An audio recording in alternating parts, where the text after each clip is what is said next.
You're listening to a production of the National Media Archive. To learn more or volunteer, go to nationalmediaarchive.com. Catastrophic storms swept through central Texas over the long holiday weekend, with deadly floods along the Guadalupe River causing the deaths of at least 100 people and leaving many more missing. These victims included families and children who had simply gone camping or were enjoying the outdoors during the holiday. The disaster has devastated not just those directly affected, but entire communities, forever changing the lives of those left behind. This tragedy unfolded in an area ominously known as Flash Flood Alley, a region with a long history of destructive flooding due to its steep terrain, shallow soil, and repeated high rainfall events. The area's vulnerability is well known to local officials and the National Weather Service, but the disaster's scale was worsened by a combination of tropical systems, slow-moving weather patterns, and the unpreparedness of both infrastructure and communications networks. Meteorologists identified that catastrophic storms swept through central Texas over the long holiday weekend, with deadly floods along the Guadalupe River causing the deaths of at least 100 people and leaving many more missing. These victims included families and children who had simply gone camping or were enjoying the outdoors during the holiday. The disaster has devastated not just those directly affected, but entire communities, forever changing the lives of those left behind. This tragedy unfolded in an area ominously known as Flash Flood Alley, a region with a long history of destructive flooding due to its steep terrain, shallow soil, and repeated high rainfall events. The area's vulnerability is well known to local officials and the National Weather Service, but the disaster's scale was worsened by a combination of tropical systems, slow-moving weather patterns, and the unpreparedness of both infrastructure and communications networks. Meteorologists identified that a tropical system pushing moisture northward set the stage for heavy rainfall over Texas.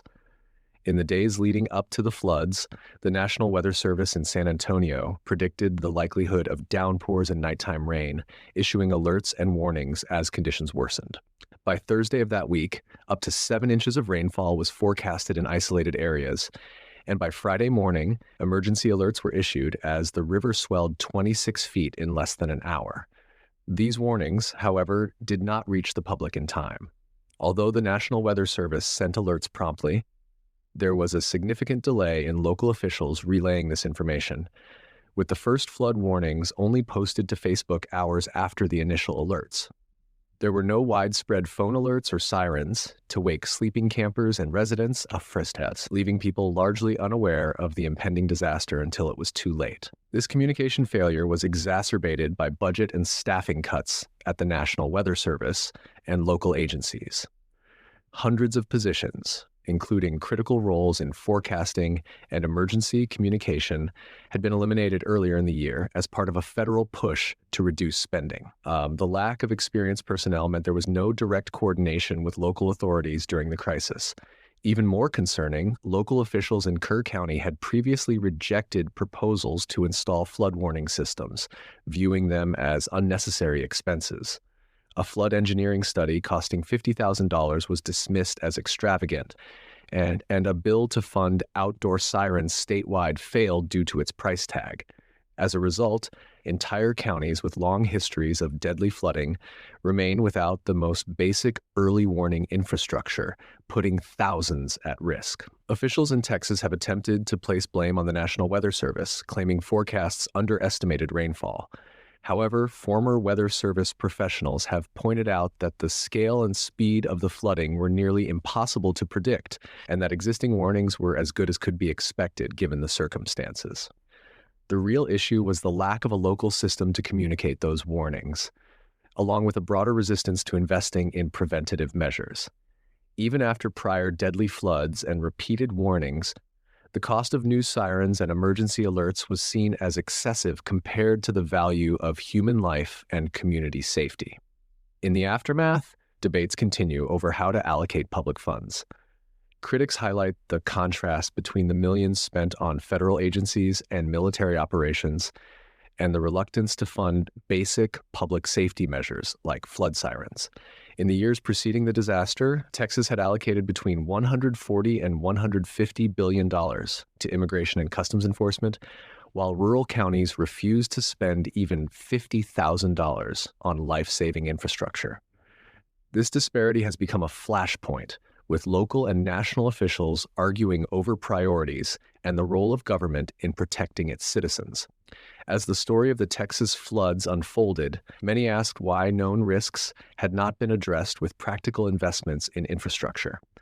Flash Flood Alley's vulnerability was well documented by the Guadalupe River Authority and reinforced by decades of catastrophic events along the Guadalupe River Basin, which is among the 3 most dangerous flood regions in the United States. The region's pattern of repeated destruction made the lack of preventative action even more striking. Camps like Camp Mystic, built close to the river, had always been susceptible to flash flooding, and yet, as the weather pattern worsened, no meaningful changes had been made to keep campers and residents safe. When the floodwaters hit, these camps suffered the greatest losses, with low-lying areas entirely swept away.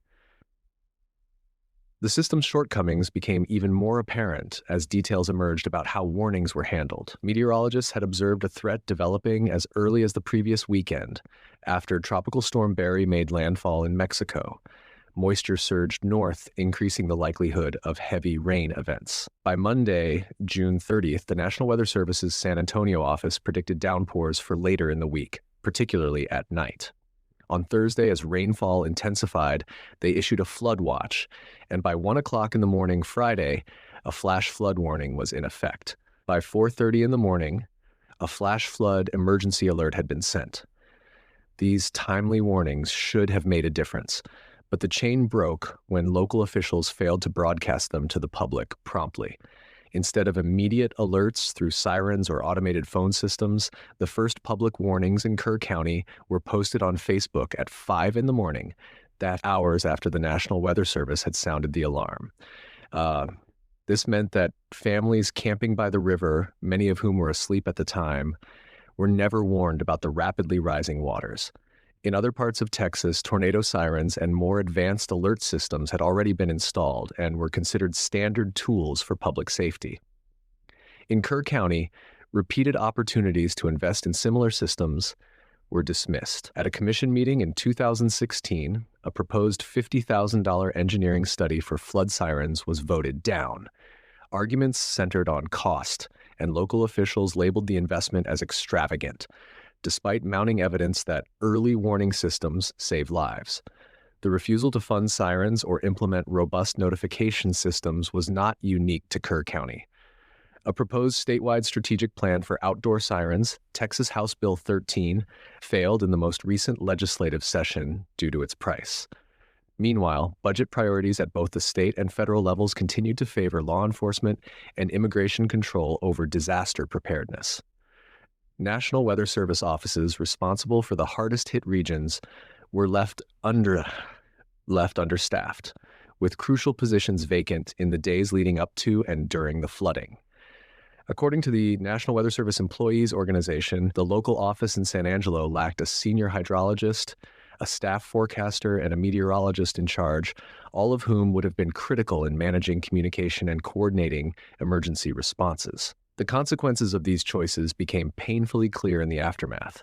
Lives were lost, not only because of the river's ferocity, but also because key infrastructure for public alerts was missing. Kerr County's long-standing reluctance to invest in sirens or other early warning systems was documented in county records and highlighted again during news conferences after the floods. Local officials expressed doubt that residents would reconsider their resistance to spending even after such a devastating event, revealing a deep-seated aversion to what many considered government overreach or wasteful use of taxpayer dollars. The debate around public spending is not just about sirens or alerts. It reflects a wider tension about the role of government and the value placed on collective safety. The Texas legislature had recently declined to pass funding for rural sirens while approving billions for federal programs and tax breaks, reinforcing a sense that political priorities have left ordinary people unprotected. These choices echo through communities still mourning their losses, where residents must grapple not just with grief, but with the knowledge that future disasters could unfold in much the same way unless priorities change. The disaster in Central Texas has brought renewed attention to the political landscape and the competing narratives shaping national response to emergencies. While survivors and local officials search for accountability and solutions, national leaders have often shifted focus elsewhere. Texas state officials, rather than reevaluating public safety priorities, have pointed fingers at the National Weather Service, blaming its forecasts for failing to anticipate the true severity of the storm. However, weather experts and former agency staff have consistently stated that, given the abrupt escalation and historic rainfall levels, the forecasting performed as well as possible with available data. The deeper issue, they argue, is the systematic loss of experienced personnel and the absence of timely, effective communication between agencies and the public. Failures that can be traced back to years of staffing cuts, budget reductions, and reluctance to modernize emergency infrastructure. The fallout from these events is unfolding in the context of broader, often contentious debates about government spending and the distribution of federal resources. This is not merely a question of how to pay for flood sirens or who should receive alerts on their phones. It's a debate about what exactly public money should buy, whether safety for the most vulnerable should ever be weighed against perceived waste or unnecessary expense. The contrast has become stark. As local governments dismiss the cost of basic alert systems as excessive, federal lawmakers have approved vast new budgets for agencies like Immigration and Customs Enforcement, with recent allocations reaching as high as $140 to $150 billion. These figures dwarf the cost of even the most advanced disaster warning systems, raising questions about national priorities and the real purpose of public funds. In the wake of the flooding, media reports have documented not just the physical devastation, but the policy choices that shaped the outcome. News outlets have traced how county records from as far back as 2017 showed repeated opportunities to adopt warning systems and have highlighted a persistent pattern of officials voting down proposals on the grounds of cost. Even as the community faced repeated floods, some leaders saw investments in infrastructure as unnecessary until disaster struck again. Now, after one of the deadliest events in the area's history, those same officials remain uncertain whether public opinion will shift. The idea that nothing will change, even after such loss, has become a source of frustration for many and a rallying point for advocates who want to see long-term reforms. Meanwhile, the disaster's context is shaped by a national government mired in competing scandals and controversies. The abrupt closure of the Jeffrey Epstein investigation by federal authorities made headlines, with officials in President Trump's administration declaring that there is no client list, no evidence of blackmail or murder, and no further charges to be brought against anyone involved. This declaration, which directly contradicts earlier statements by high-ranking officials and former law enforcement leaders, has drawn skepticism from the public and fueled ongoing debates about transparency, accountability, and the influence of power. The conclusion of the case, delivered without explanation and in stark contrast to past assurances that more information would be released, has been seen by many as a strategic distraction from other political crises facing the administration. This maneuvering comes at a time when public trust in government institutions is at a low point. The sudden end to the Epstein case, with no meaningful disclosure of the so-called client list and no charges against prominent individuals who were long rumored to be involved, has only deepened suspicions. Political commentators and even former allies of the administration have noted the apparent inconsistency between past promises and the current narrative. The Department of Justice and the Federal Bureau of Investigation, now led by former critics of the official story, have closed ranks around a version of events that clears powerful figures of wrongdoing while leaving many questions unanswered. The situation has become a focal point for those concerned about the abuse of power and the use of government authority to protect the well-connected. This closing of the Epstein case did not occur in isolation, but overlapped with other high-profile controversies and public spectacles. The same weekend saw President Trump not only address the nation for Independence Day, but also use the occasion to highlight his administration's recently signed bill, described as the largest tax cut and spending cut in American history, with a reduction in federal spending by $1.7 trillion. The bill's passage has been widely criticized, even within the president's own party, as it adds an estimated $5 trillion to the national deficit, a move seen by many as contradictory to long-standing promises of fiscal responsibility. Amid widespread dissatisfaction, Trump described the bill as overwhelmingly popular, despite polls and media coverage suggesting otherwise. His speech included claims that the legislation was the most beloved and transformative in American history, a message delivered alongside promises of strong borders, great elections, and the prevention of fraud.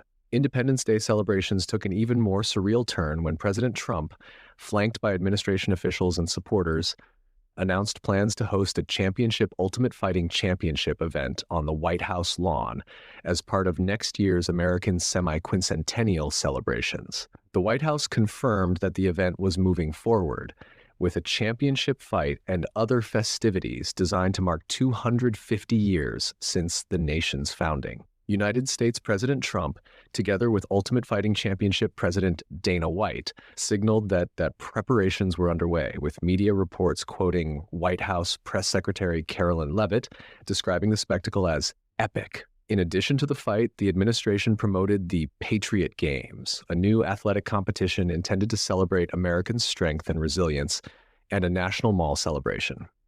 These announcements and the media frenzy that followed underscored a new blending of politics, entertainment, and spectacle in national life. Critics argued that the president's attention to dramatic, headline-grabbing events was a deliberate distraction from legislative controversy, unpopular policies, and ongoing investigations.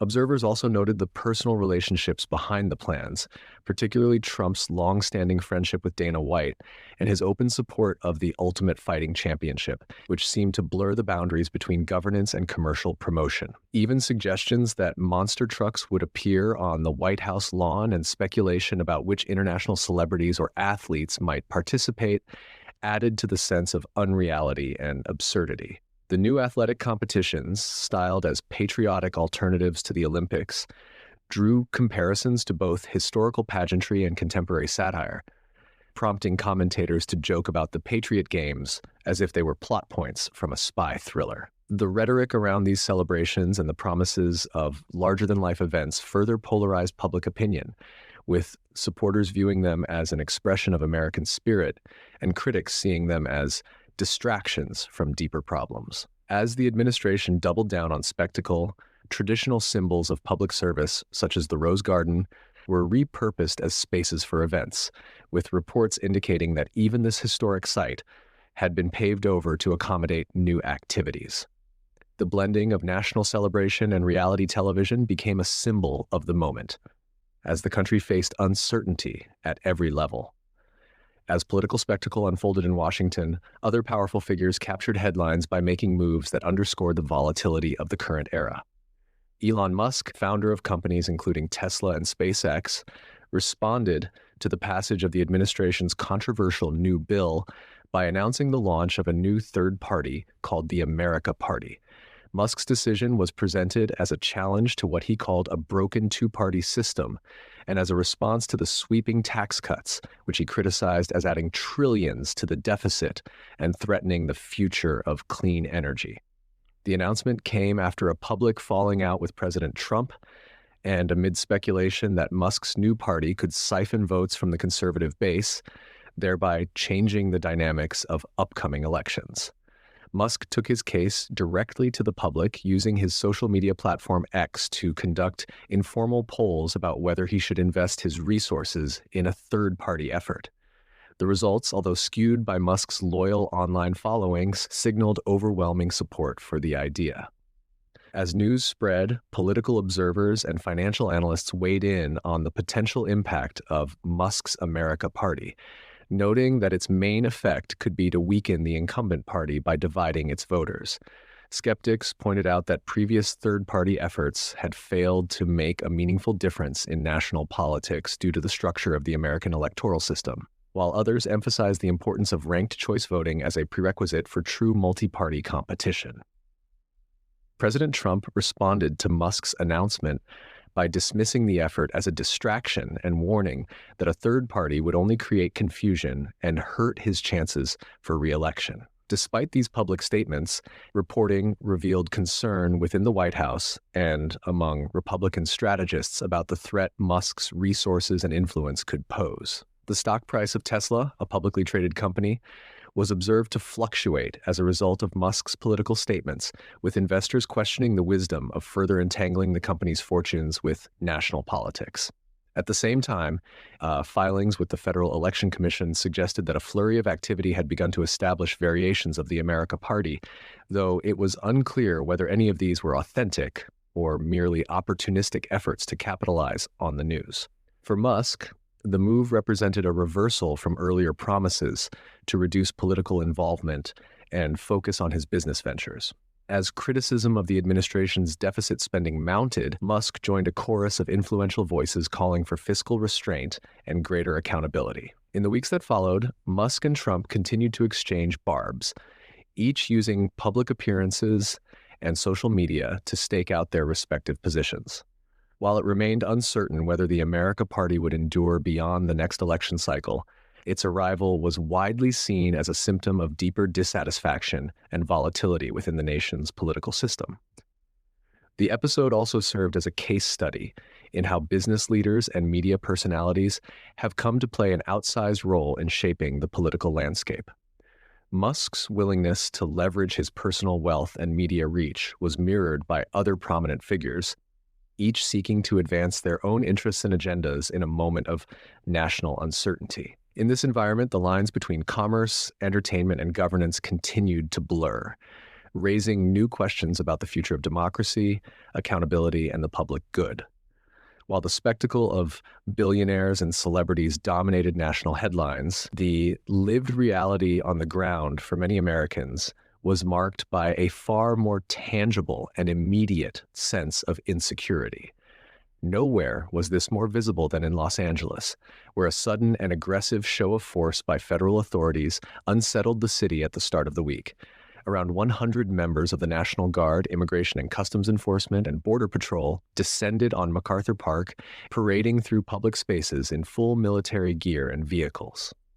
This unprecedented deployment, which did not result in any detentions or arrests, was widely interpreted as an act of intimidation rather than a response to criminal activity.